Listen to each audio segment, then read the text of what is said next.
الحمدللہ رب العالمین والصلاة والسلام علی سید الانبیاء والمرسلین اما بعد فاعوذ باللہ من الشیطان الرجیم بسم اللہ الرحمن الرحیم۔ الحمدللہ الہادی پروگرام میں نکاح اور اس کے جو آگے پھر متعلقات ہوتے ہیں ان کے بارے میں ہم بیان کر رہے تھے، اور ابھی مہر کا ہمارا تقریباً موضوع چل رہا ہے، لیکن اس کے ضمن میں اور بہت ساری آیات میں جو چیزیں ہیں ہم اس پر بھی کلام کر رہے ہیں۔ پچھلے پروگرام میں سورہ نساء کی آیت نمبر 19 پر ایک تفصیلی ہم نے کلام کیا۔ آج سورہ نساء کی آیت نمبر 20 اور 21 آپ کی خدمت میں عرض کرتا ہوں اور اس پہ تھوڑا سا کلام کرتے ہیں۔ اللہ تعالیٰ شوہروں سے ہی خطاب کرتے ہوئے ارشاد فرماتا ہے کہ وَإِنْ أَرَدْتُمْ اسْتِبْدَالَ زَوْجٍ مَكَانَ زَوْجٍ، کہ اے شوہرو اگر تم ایک بیوی کو دوسری کی جگہ تبدیل کرنا چاہو، یعنی اس طرح کہ پہلی کو طلاق دے دی، اب دوسری عورت سے شادی کرنا چاہتے ہو، وَآتَيْتُمْ إِحْدَاهُنَّ قِنْطَارًا، اور تم اس پہلی والی کو بہت سا مال بطور مہر دے چکے ہو، فَلَا تَأْخُذُوا مِنْهُ شَيْئًا، تو اس سے کچھ واپس نہ لو، کیونکہ وہ عورت کا حق تھا، وہ آپ نے دے دیا، ٹھیک ہے، وہ اس کا حق ہے۔ أَتَأْخُذُونَهُ بُهْتَانًا وَإِثْمًا مُبِينًا، تو کیا تم اسے الزام تراشی اور کھلے گناہ کے ذریعے واپس لوگے؟ یعنی اس کے دو پہلو ہو سکتے ہیں کہ بیوی پہ الزام لگا کر اس سے لینا اور اس طرح لے کے گناہ گار ہوگا، یا یہ بھی پہلو ہو سکتا ہے کہ اگر تم اس طرح لوگے تو گناہ گار بھی ہوگے اور تم پہ ایک الزام لگے گا، لوگ تمہیں برا بھلا کہیں گے، اور اس طرح اپنے آپ کو ایک مومن کا تہمت پر پیش کرنا، لوگوں کے لیے غیبت کے لیے اپنے آپ کو پیش کر دینا، یہ بالکل غلط ہے، ایسا نہ کیا جائے۔ اور اللہ تعالیٰ فرماتا ہے وَكَيْفَ تَأْخُذُونَهُ، اور تم اس مہر کو کیسے واپس لے سکتے ہو، وَقَدْ أَفْضَىٰ بَعْضُكُمْ إِلَىٰ بَعْضٍ، حالانکہ تم میں سے بعض یعنی تم مرد جو ہیں بعض عورتوں سے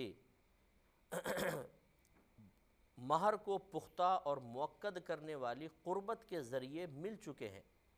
یعنی کیسے تم واپس لے سکتے ہو حالانکہ تم آپس میں تعلق قائم کر چکے ہو؟ یہ بھی انشاءاللہ آگے آیت آئے گی تو اس میں اور وضاحت میں کر دوں گا کہ اگر مہر مقرر ہو چکا ہو اور رخصتی سے پہلے شوہر طلاق دے دے تو نصف مہر لازم ہوتا ہے، یعنی آدھا مہر دینا ہوتا ہے، جو مقرر شدہ ہے اس کا آدھا۔ اور اگر ایسا ہو کہ مہر ہی مقرر نہیں ہوا تھا بالکل بھی، اور عورت کے ساتھ تعلق بھی قائم نہیں ہوا، تو پھر بالکل مہر لازم نہیں ہوتا، اب صرف ایک جوڑا دینا ہوتا ہے جس کو متعہ کہتے ہیں، اس کی تفصیل انشاءاللہ میں عرض کروں گا۔ اور اگر ایسا ہو کہ مہر مقرر ہوا تھا اور میاں بیوی میں تعلق بھی قائم ہو گیا تھا، تو اس تعلق قائم ہونے سے مہر ہو جاتا ہے پختہ اور مؤکد، یعنی پورا مہر جتنا آپ نے مقرر کیا تھا۔ یہ اسی کا بیان ہو رہا ہے کہ اللہ تعالیٰ فرماتا ہے کہ اگر تم ایک عورت کو چھوڑ کر طلاق دے کر دوسری سے نکاح کرنا چاہو تو لازم سی بات ہے کہ طلاق دے رہے ہیں تو آپ کو مہر تو دینا ہی پڑے گا، پہلے دے دیا ہو یا اب طلاق پر آپ کو دینا پڑے گا۔ تو اب یہ ایسا نہ کرو، اللہ تعالیٰ فرما رہا ہے کہ تم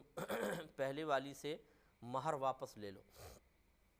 یہ تمہارا غلط ہوگا کہ یہ اس سے تم پر الزام لگے گا اور یہ کھلا گناہ ہے، تم گناہ گار ہوگے۔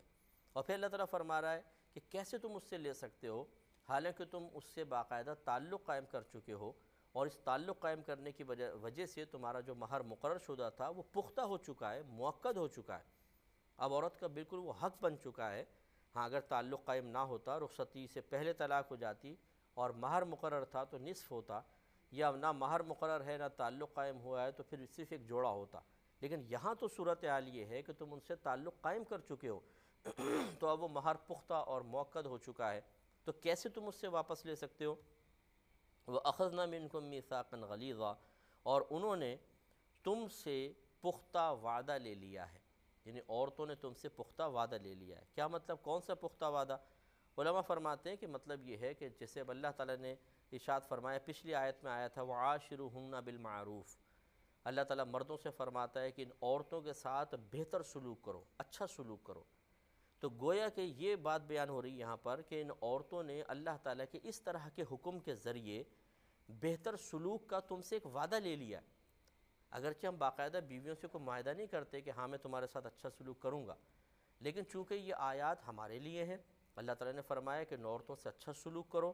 تو گویا جب کوئی آیت ہماری طرف متوجہ ہو گئی تو ہم پر واجب ہے کہ ہم ویسا آیت کے تقاضے کے مطابق عمل کریں۔ تو اس کو اللہ تعالیٰ نے عورت کی طرف منسوب کر دیا، حالانکہ اللہ تعالیٰ ہمیں حکم دے رہا ہے کہ عورتوں کے ساتھ اچھا سلوک کرو، لیکن گویا کہ ایک عورت اسی طرح کی آیات پر اعتماد کر کے ایک مرد سے نکاح کر رہی ہے کہ تمہیں اللہ نے بہتر سلوک کا حکم دیا ہے، میں تم سے نکاح کر رہی ہوں، اب تم میرے ساتھ بہتر سلوک کرو۔ اور گویا کہ ہم چاہے زبان سے اقرار نہیں بیوی کے سامنے نہیں کہتے، لیکن ہمیں اس آیت پر چونکہ عمل کرنا ہے، گویا کہ ہم اپنے عمل سے بیوی کے ساتھ ایک وعدہ کر لیتے ہیں کہ ہاں میں تمہارے ساتھ اچھا سلوک کروں گا، کیونکہ ہمیں اس آیت پر عمل کرنا ہے۔ تو یہی اللہ تعالیٰ بیان فرما رہا ہے، اس کو تھوڑا سا سمجھیے، کوئی مشکل بات نہیں ہے کہ اللہ تعالیٰ فرما رہا ہے وَأَخَذْنَا مِنْكُمْ مِيثَاقًا غَلِيظًا، کہ یہ عورتیں تم سے اس سے پہلے ایک پختہ وعدہ لے چکی ہیں۔ وہ کیا؟ وہ پختہ وعدہ یہی ہے کہ جو اللہ تعالیٰ کا تمہارے بارے میں حکم ہے، جو تمہیں حکم دیا گیا ہے کہ تم ہمارے ساتھ بہتر سلوک کرو گے، تم نے اس کا وعدہ گویا کہ ہم سے کر لیا تھا، لہٰذا اب ہمارے ساتھ بہتر سلوک بھی کرو۔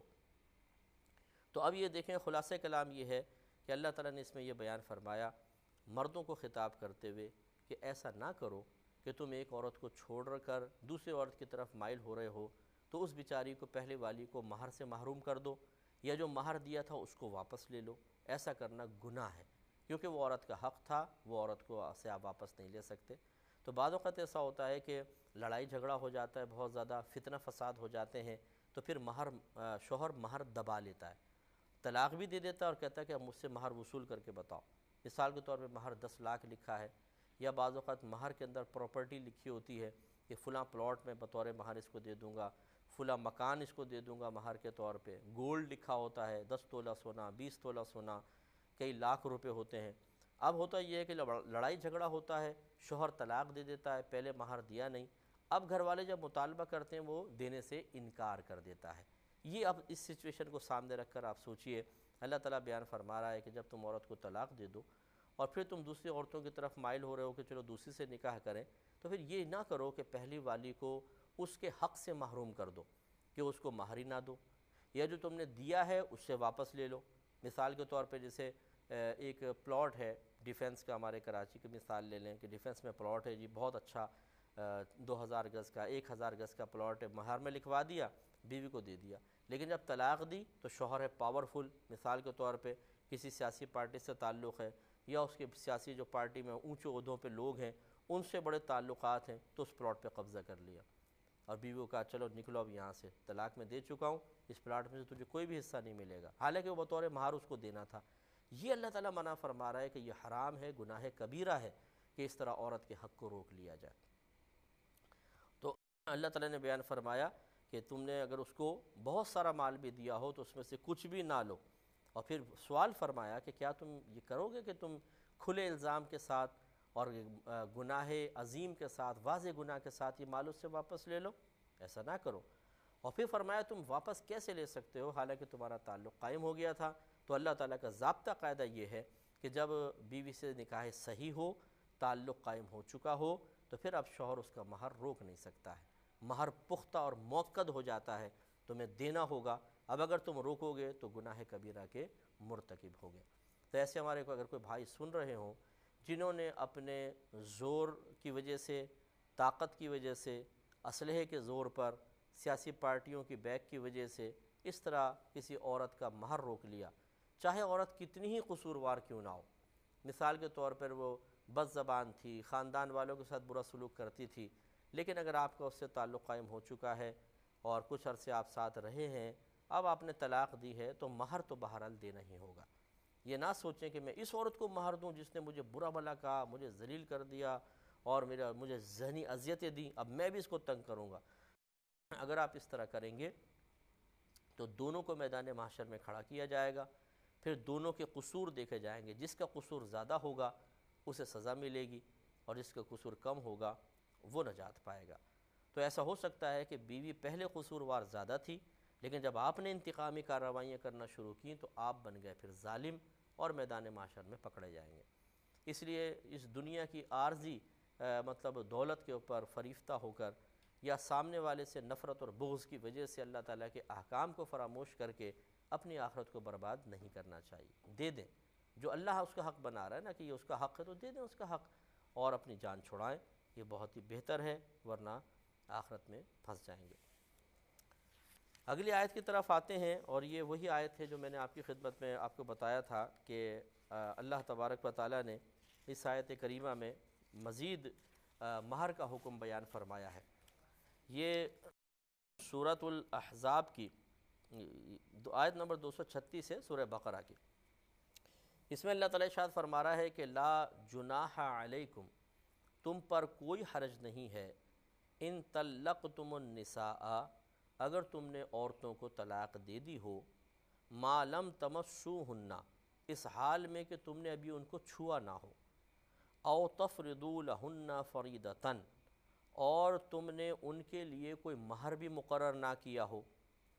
وَمَتِّعُوهُنَّ عَلَى الْمُوسِعِ قَدْرُهُ وَعَلَى الْمُقْتِرِ قَدْرُهُ، تو پھر اللہ تعالیٰ ارشاد فرماتا ہے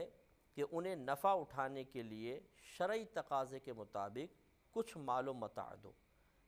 اور فرمایا کہ یہ صاحب استطاعت پر اس کی قدرت کے مطابق واجب ہے، اور تنگ دست پر اس کی طاقت کے اعتبار سے واجب ہے۔ اور پھر ارشاد فرمایا کہ متاعا بالمعروف حقا علی المحسنین، یہ جو متاع آپ نے دے رہے ہیں، جو بھی بھلائی کے ساتھ اچھائی کے ساتھ تھوڑا بہت مال اس کو آپ کو دینا ہے، یہ محسنین پر یعنی مومنین پر حق ہے، واجب ہے۔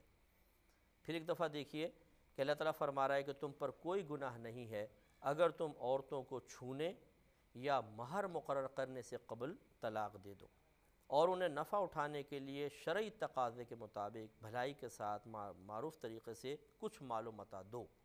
اور پھر فرمایا کہ یہ صاحب استطاعت پر اس کی قدرت کے مطابق اور تنگ دست شخص پر اس کی طاقت کے اعتبار سے واجب ہوتا ہے، اور فرمایا کہ یہ مال و متاع دینا اطاعت گزاروں پر، محسنین پر، مومنین پر، متقین پر لازم و واجب ہے۔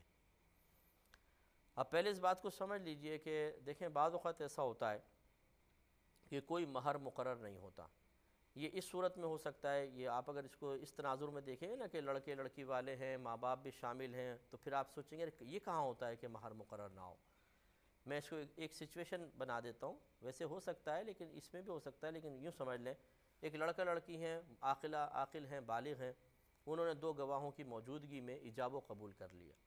لیکن ان کو یہ شعور ہی نہیں ہے کہ جی مہر بھی رکھنا ہوتا ہے، اس کا ذکر بھی کرنا ہوتا ہے۔ اس طرح لڑکا لڑکی نے کر لیا شادی ہو جائے گی، کیونکہ مہر کا ذکر کرنا یا مہر مقرر کرنا یہ نکاح کی راہ میں رکاوٹ نہیں ہے، اگرچہ یہ مہر واجب ہوتا ہے عورت کے لیے، اور اگر آپ کوئی مقرر نہیں کریں گے تو مہر مثل بھی ہو سکتا ہے، ہو جائے گا۔ لیکن ابھی صورتحال یہ ہے کہ مہر کوئی مقرر نہیں کیا ہے، یا یوں مشروط کر لیا کہ مہر نہیں ہوگا بھائی، اور صورتحال یہ ہوئی کہ رخصتی سے پہلے طلاق بھی دے دی، تو اب یہ کیا عورت مہر کی مستحق ہوگی؟ تو بالکل نہیں ہوگی، کیونکہ مہر بالکل مقرر نہیں ہوا، مہر کا منع کر دیا گیا تھا، یا مشروط جیسے کر لیں کہ مہر ہوگا ہی نہیں، اور ابھی چھوا بھی نہیں تھا شوہر نے، یعنی رخصتی وغیرہ نہیں ہوئی تھی، تو اس میں اللہ تعالیٰ فرما رہا ہے کہ پھر جو مالدار آدمی ہے وہ مالداروں والے ایک جوڑا عورت کو دے گا، اس کو متعہ کہتے ہیں، اور تنگ دست آدمی جو ہے وہ اپنی حیثیت کے مطابق ایک جوڑا بس عورت کو دے دے، اور دیٹس آل، عورت کوئی مہر وغیرہ کی مستحق نہیں ہوگی، کیونکہ مہر تو مقرر نہیں تھا۔ اور یہ یاد رکھیں کہ ایک لفظ ہوتا ہے خلوت صحیحہ، میں نے تھوڑی سی وضاحت پہلے بھی اس کی تھی، میں پھر کر دیتا ہوں۔ خلوت کہتے ہیں تنہائی کو، اور صحیحہ معنی یہ فاسدہ کے مقابلے میں ہے کہ ایسی تنہائی کہ جس میں مرد و عورت کا آپس میں تعلق قائم کرنے کے راہ میں کوئی بھی رکاوٹ نہ ہو، تو اسے کہتے ہیں خلوت صحیحہ۔ مرد عورت سے مراد میاں بیوی کے آپس میں تعلق قائم کرنے کے راہ میں کوئی رکاوٹ نہ ہو، اگر ایسی ان کو تنہائی حاصل ہو جاتی ہے تو اسے خلوت صحیحہ کہتے ہیں۔ رکاوٹیں تین طرح کی ہو سکتی ہیں، مثال کے طور پہ مرد عورت ایک جگہ ہیں اور کوئی ایسا ہے کہ جو انہیں دیکھ رہا ہے، مثال کے طور پہ کھڑکی کھلی ہوئی ہے، یا ایسی جالیاں ہیں کہ دوسری طرف لوگ بیٹھے ہوئے ہیں، اب یہ اگرچہ تنہائی میں لیکن یہ خدشہ ہے کہ کوئی آ کے جالیوں سے دیکھ بھی سکتا ہے، تو اسے خلوت صحیحہ نہیں کہیں گے، اب اسے کہیں گے خلوت فاسدہ ہے۔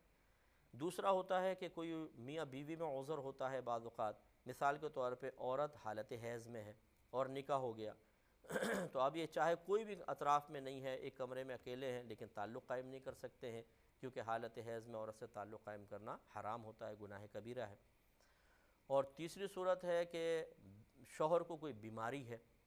یا عورت کو ایسی بیماری ہے کہ اگر تعلق قائم کریں گے تو اس کے لیے باعث ضرر ہوگا، اس کو تکلیف اور اذیت ہوگی،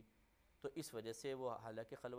خلوت میں ہے، تنہائی میں، لیکن بیماری ان کو روک رہی ہے، تو اب وہ کیا کریں؟ تو یہ بھی خلوت فاسدہ۔ تو تین طرح کی رکاوٹیں ہوتی ہیں، ایک حسی رکاوٹ ہوتی ہے، کسی کے دیکھنے وغیرہ کا معاملہ،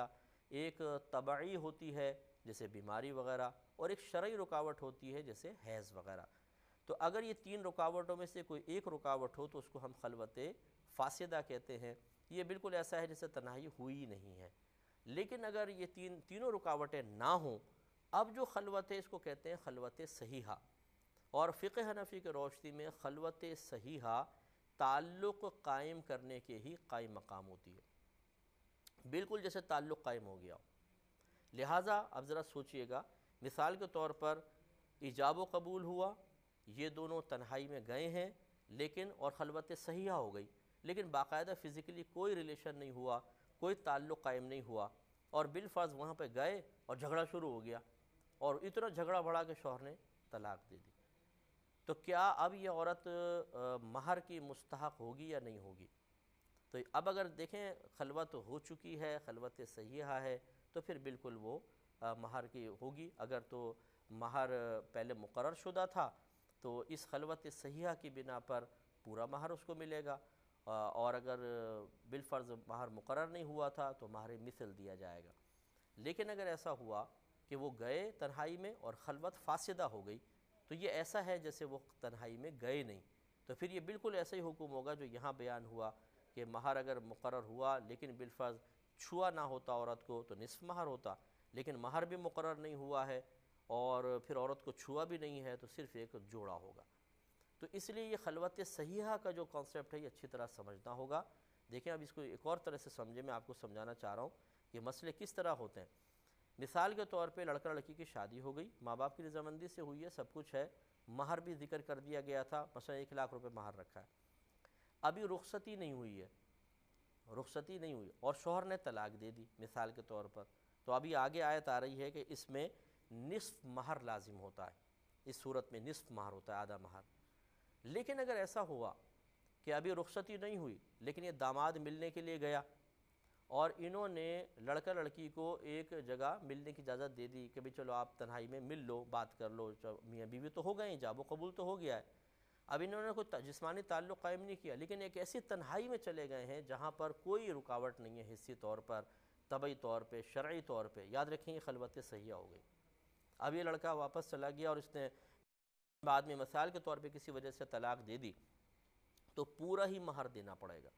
اس لیے یہ خلوت صحیحہ کا تصور ضرور ذہن میں اچھی طرح رکھیں۔ اب ذرا اس آیت کو دوبارہ دیکھیں کہ اللہ تعالیٰ ارشاد فرما رہا ہے کہ تم پر اس صورت میں کوئی حرج نہیں ہے کہ اگر تم نے عورتوں کو طلاق دے دی ہو اور معاملہ یہ ہو کہ تم نے ان کو ابھی تک چھوا بھی نہیں تھا۔ چھوا نہ ہونے سے مراد کیا ہے؟ نہ جس فزیکلی تعلق قائم ہوا، نہ خلوت صحیحہ ہوئی،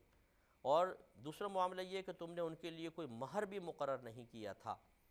تو اللہ تعالیٰ فرما رہا ہے کہ پھر ان کو تھوڑا سا نفع اٹھانے کے لیے کچھ مال دے دو،